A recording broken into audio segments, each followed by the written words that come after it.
તો હાલ ચોમાસાની સિઝન ચાલુ છે ત્યારે રાજકોટ જિલ્લાના તાલુકા અને ગ્રામ્ય પંથકોમાં પણ સારા વરસાદને લઈને નીર ડેમો અને નદીઓમાં ભરાવવા લાગ્યા છે। ત્યારે રાજકોટ જિલ્લામાં આવેલા ડેમોમાં અને નદીઓમાં નવા નીરની આવકને લઈને રાજકોટ પાણી પુરવઠા અધિકારી દ્વારા માહિતીઓ આપવામાં આવી હતી। આ તકે રાજકોટ જિલ્લાના પાણી પુરવઠા અધિકારી જયદીપ લવડિયા દ્વારા નવા નીરની આવક અને રાજકોટ જિલ્લાના તાલુકાના પંથકમાં આવેલા ડેમોની સ્થિતિ સર્જાઈ છે। આ અંગે જણાવ્યું છે કે જામનગર જિલ્લામાં સર્વાત્રિક વરસાદને પગલે જળાશયોમાં પાણીઓની સારી આવક થઈ છે। રાજકોટ ભાદર 2 ડેમમાં 260 mm અને મોજ ડેમમાં 140 mm વરસાદ નોંધાયો છે। તો હાલ ભાદર 2 ડેમ 65% અને વેણુ 2 ડેમ 76% સુધી ભરાઈ ચૂકેલું છે। તંત્ર દ્વારા રૂલ લેવલ જાળવી રાખવા અને નીચાણવાળા ગામોને એલર્ટ કરવા સહિતની તમામ તૈયારીઓ પૂર્ણ કરી લેવામાં આવી છે।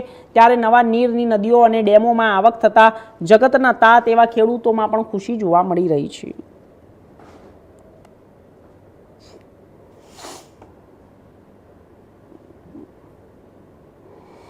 જયદીપ લાવડિયા, નાયબ કાર્યપાલક ઇજનેર, ક્વોલિટી કંટ્રોલ ને થર્ડ રાજકોટ।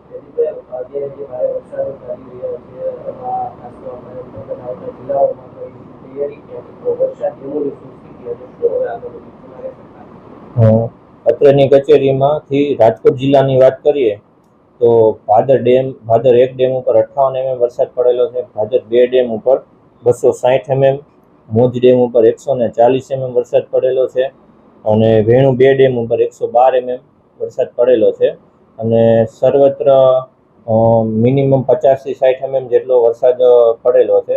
જામનગર જિલ્લામાં વાત કરીએ તો ફુલઝર કેબી ડેમ ઉપર 180 mm વરસાદ છે, ઉમિયા સાગર ઉપર 115 mm વરસાદ છે।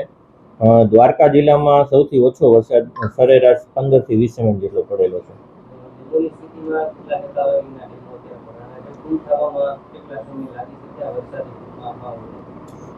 ભાદર 2 ડેમ છે તે અત્યારે 65% ભરેલો છે, જ્યારે મોજ ડેમ 38% ભરેલો છે, વેણુ 2 ડેમ 76% ભરેલો છે।